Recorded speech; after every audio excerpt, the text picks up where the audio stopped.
Hey Guitar fam and friends, welcome to this video. We're taking a look at the song Oh Holy Night. I know it's a little bit early for Christmas music, but you've got to start these things early if you want to have them ready for your Christmas parties and special events and all that stuff.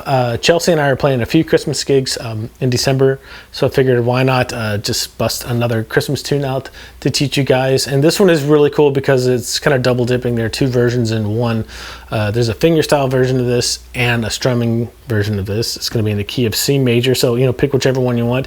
If you're more into strumming, that's cool. If you want to work on your fingerstyle, this one's really good because it's in 6/8, so it presents opportunities to use some fingerstyle patterns that you might not be used to using. Before we get into it, if you haven't yet, go to guitarfam.com and create your complimentary account. You'll be able to access the first module of all of our premium courses, and every Guitar Fam member gets one personal private one-on-one video lesson with me. You can schedule that on the site too. Let's get into this. Oh yes, I almost forgot the tab, chord chart, and jam tracks with singing and without singing, with guitar and without guitar, are all available for you on guitarfam.com too. So go create your complimentary account and grab those.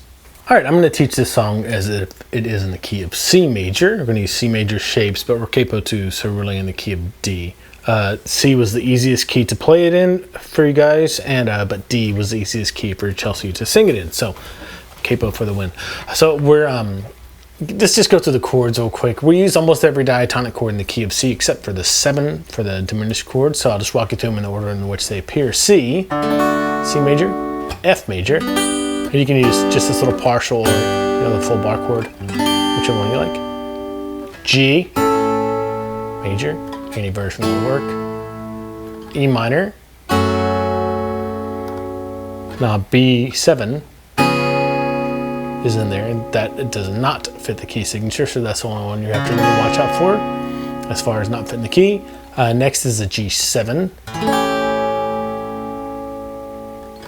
A minor, okay, D minor,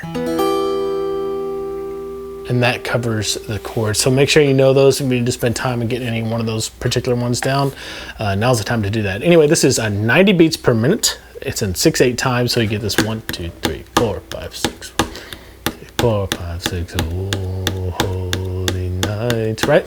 And what I did is the layout of the song is just verse, chorus, and then verse 2, chorus 2, and then chorus 3. So verse, chorus, chorus, and that's it. Yeah, some people do more verses than this, and that's fine. You can use these same ideas throughout, whatever arrangement you want to do for it. But what I did is on the first half of the song, the first verse and chorus, I did just a fingerstyle rolling pattern. And I'm going to show you a few fingerstyle patterns that you can use for this and choose whichever ones you want. And then I'll show you the main strumming pattern that I did for verse 2, and chorus 3, and you can kind of use that as a foundation. I do embellish it a little more during the play along. So let's just start with the fingerstyle pattern. I'm just, it's in 6/8, so 1, 2, 3, 4, 5, 6. Works really well for rolling up and down. So I put a C on, and I'm just setting my 3 fingers up on the high 3 strings, the thinnest 3 strings, and that's where they're gonna live for this entire thing. And then my thumb is getting the lowest root note of whatever chord I'm playing. In this case, a C, lowest root note is on the A string. So I just roll up 1, 2, 3, 4, and then roll back down 5, 6, and that when I come back to my index finger, that's what I end up doing the entire pattern there. So I'd recommend just getting that down first with C, right? And some of the variations that I do, sometimes I go and I just go up 1, 2, and 3, 4, 5, 6, and I alternate the bass. And sometimes I just go. I'll alternate the bass too if I have 2 measures of the same chord in a row. That's a cool thing about the song. I think every chord in the whole song gets at least 1 measure. So you have plenty of time to think about where you're gonna play. Okay, you can also do something like this. I'm just going thumb, index on the B string, then I alternate my thumb to a bass string, different bass string, thumb, middle finger, and then thumb, index again. And the index and middle finger are planted on the B and high E strings.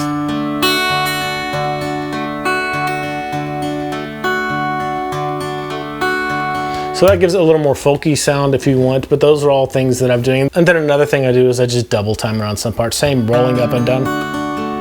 I just double time it and use the alternating pattern because I can fit a whole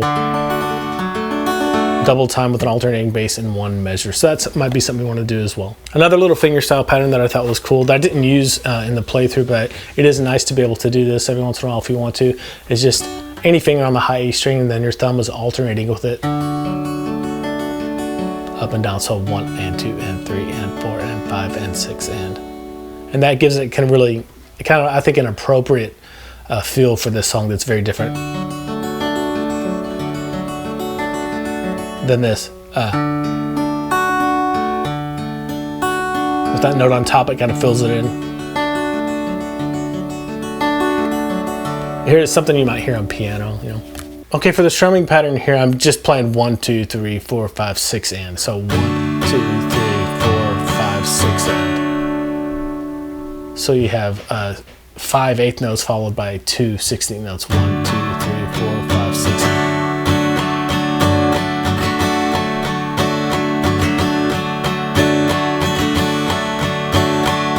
You have to be really relaxed to make sure that upstroke doesn't catch. Because it's a pretty fast strumming if you think about it when you're doing 16 notes there. And from there, that's my bass line, and I use that. And I add a little bit more 16 notes in here and there as the song moves along. It gets more intense, like on the second chorus. I'll move to something like 2, 3, 4, and 5, and 6, and 1, 2, 3, 4. Or throwing like a whole measure of 16 notes here and there. But that's your foundational one. So for the strumming, I'll get that down on its own. And those are the primary right hand things, or strumming hand / picking hand things we're going to be doing. Let's look at the chord progressions now. For the intro of the chorus, and there are only 2 parts you have to learn here, the verse and the chorus. The intro is just a C major for 2 measures, so just roll through that 1, 2, 3, 4, 5, 6, 1, 2, 3, 4, 5, 6. And one thing I do try to do is I try to get a little more active as I go through from the first verse to the first chorus, then even a little more active with the strumming from the second verse to the second chorus, and finally I'm really strumming hard and more actively on the third chorus. Anyway, I start on verse 1 with just rolling, so 2 measures of C, and on stars move to an F, stars are burning, right?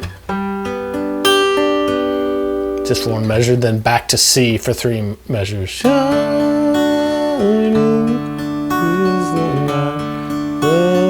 Then G for 1 measure, dear saviors, C for 4 measures, birth, long and on sin, F, then pining C for 2 measures, and I would look at that as the first, really kind of the first big phrase or big half of the verse progression. And the main thing you have to worry about here is just switching your thumb to the right notes for the chord. So C, you gotta have your thumb on the A string. F, if you're doing this version of it, the 4-finger F, your thumb is on the D string. If you're doing this bar chord, thumb is on the low E. For G, your thumb will be on the low E string. Okay, so I would take that and get that progression down. If you just need to strum to those chords at first, that's cool. Then you can practice the fingerstyle with it. The second half of the verses, let's start pining to you, and then you go to an E minor on P for the E minor, thumb on the low E string. B7 for 1 measure, thumb on the A string. And then back to E minor for 2 measures.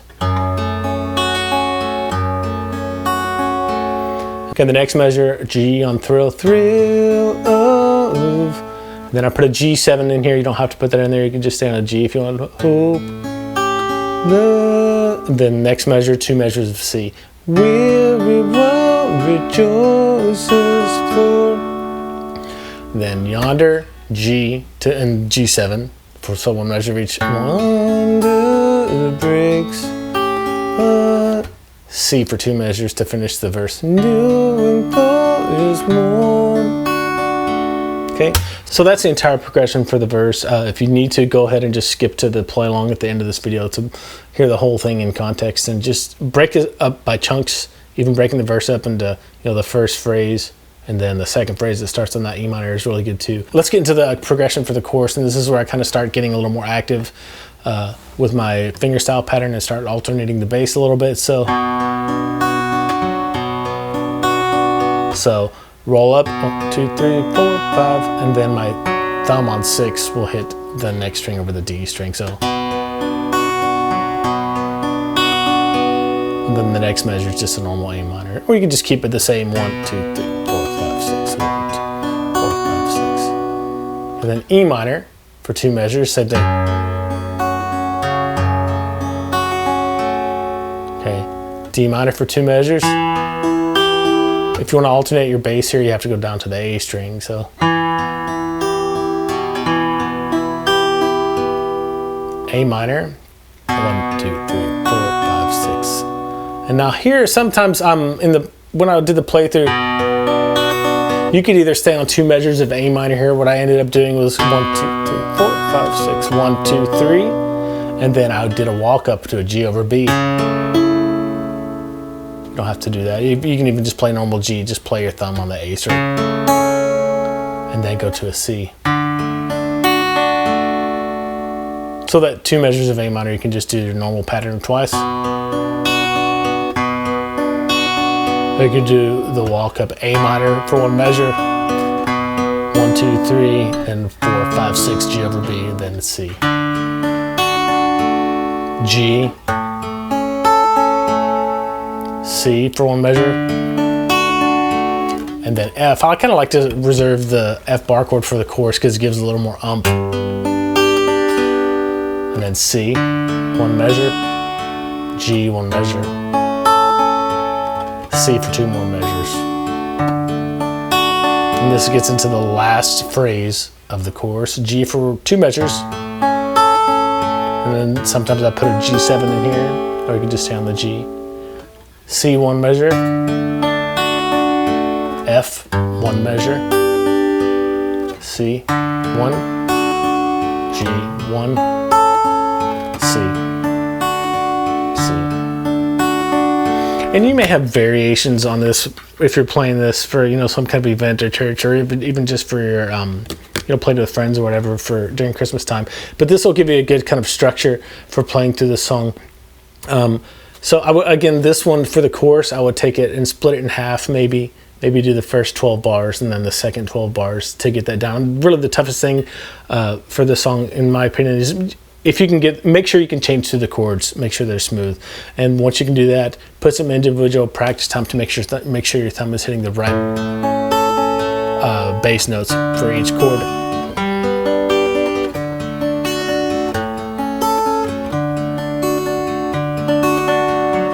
And they can start doing the alternating bass thing. Okay, the cool thing about the rest of this song is the chord progression does not change, even though we're switching to strumming to get some more energy. The next verse and the chorus are the exact same, so all you gotta really do is think about playing down, down, down, down, down, down, or 1, 2, 3, 4, 5, 6, 7. And just think of the constant strumming technique, 1, 2, 3, 4, 5, 6, 7. Like I'm keeping my hand going the whole time, even though the only upstroke that's sticking in is on the and of 6. 1 and 2 and 3 and 4 and 5 and 6 and. Okay, so think about it like that. So let me just walk you through the strumming with the verse and the chorus. I won't be able to sing with it, but you'll get the idea if you can follow along. 1, 2, 3, 4, 5, 6. Julie. C. 2 more bars of C. G. C. C. 2 more bars of C. E break. F. C for 2 bars. E minor. B7. E minor. 2 bars. G for 2. C C for 2, G for 2, C for 2. Okay, then you get into the chorus, and this is where I kind of pick it up a little bit and just let some of those upstrokes that aren't digging in, let some of those go ahead and hit, particularly toward the tail end of each measure. So the A minor for 2 measures, E minor for 2, D minor for 2, A minor. And right here, you can do the walk up too, in that second measure of A minor, G over B, and then C. Then G, one measure, C, F, C, G, C for 2, G for 2, G7 if you want, C, F, C for 1, G for 1, C for 2. Okay, from there you go to take the repeat sign and to do chorus 3. And it's the same exact progression, same exact everything. I just get a little more intense because it's the fall on your knees, that part again. And I play the exact same thing all the way through until measure 101 if you're looking at the chord chart. And instead of staying on a C the whole time like that first ending does, I take the C and I go 1, 2, 3, 4, 5, 6, 1, 2, 3, G, G, G on 4, 5, 6 of that next measure to just give it a little bit of a different ending for the outro. So 1, 2, 3, 4, 5, 6, and 1, 2, 3, 4, 5, 6. Do it again. 1, 2, 3, 4, 5, 6, 1, 2, 3, 4, 5, 6, and end it. That's it. Okay, if you have any questions at all on this song or anything else related to playing guitar, send us an email, support@guitarfam.com, or leave a comment below. And don't forget that you can schedule a one-on-one private video lesson with me. The first one is complimentary. I'd love to meet you and just talk guitar and get you where you want to be with your playing. See you later.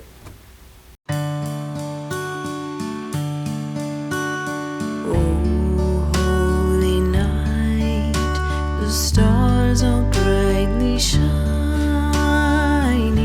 It is the night of our dear Savior's birth. Long lay the world in sin and error pining, till He appeared and the soul felt its worth. A 3